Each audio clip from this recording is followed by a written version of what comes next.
අනිත් පැත්තට ගිහිල්ලා බැලුවාම ජාතික ජනබලවේගය பயங்கரவாத தடை சட்டத்தை நீக்குவதாக தேசிய மக்கள் சக்தியின் தேர்தல் விஞ்ஞாபனத்திலும் குறிப்பிடப்பட்டிருந்தது. அமைச்சரே, நிறைவேற்றுவோம் என்று மாத்திரம் போதாதல்லவா, அதனை நிறைவேற்றி முடிக்க வேண்டும் அல்லவா? කොහොමද දැන් අපි මේකේ යන්නේ? ඇත්තටම ත්‍රස්තවාදී වැළැක්වීම පනත අහුසි කිරීම 1978 ஆண்டு இந்த சட்டம் கொண்டுவரப்பட்ட காலத்திலிருந்து அதற்கு எதிராக குரல் கொடுத்த ஒரு அரசியல் இயக்கமே எமது இயக்கமாகும். இதனால் ஏற்பட முடியுமான ஆபத்துக்களை நாம் அறிந்திருந்தோம்.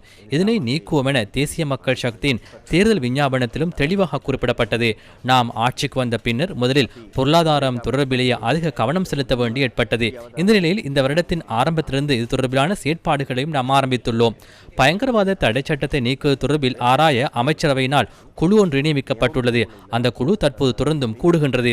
அந்த சட்டத்தை நீக்குவதற்கு முயற்சி மேற்கொள்ளும் அதேவேளை தற்போது இடம்பெறுகின்ற விடயங்களை பார்க்கும் போது, குறிப்பாக போதைப்பொருள் விவகாரங்கள், பாதாளுலக செயற்பாடுகள், அவற்றை கட்டுப்படுத்த சட்டம் ஒன்று அவசியம். இதனை நீக்கும் போது இதிலுள்ள அடிப்படை சில விடயங்களை புதிய சட்டத்தில் நாம் மீண்டும் கொண்டு வர வேண்டும்.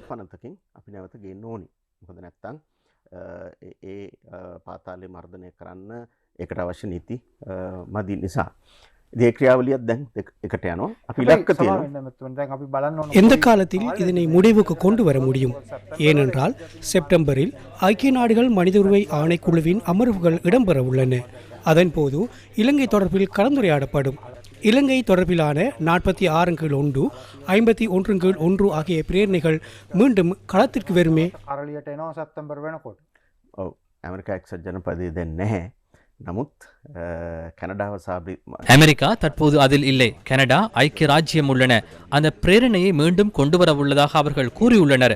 3 மாதங்களில் இந்த சட்டத்தை அமைச்சரவையில் சமர்ப்பித்து வர்த்தமானில் வெளியிடுவது எமது இலக்காகும். ஆகஸ்ட் மாத இறுதிப் பகுதியில் அல்லது செப்டம்பர் மாத ஆரம்ப பகுதியில் இந்த செயற்பாடுகள் நிறைவு செய்து வர்த்தமானி மூலம் அறிவிக்க நாம் எதிர்பார்க்கின்றோம். அந்த இலக்கிலேயே நாம் உள்ளோம். සැප්තැම්බර් මුල වෙනකොට මේ කටයුතු අවසන් කරලා ගැසට් එකක් මගින් ප්‍රකාශයට පත් කරන්න අපි බලාපොරොත්තු වෙනවා. ඒ ඉලක්කය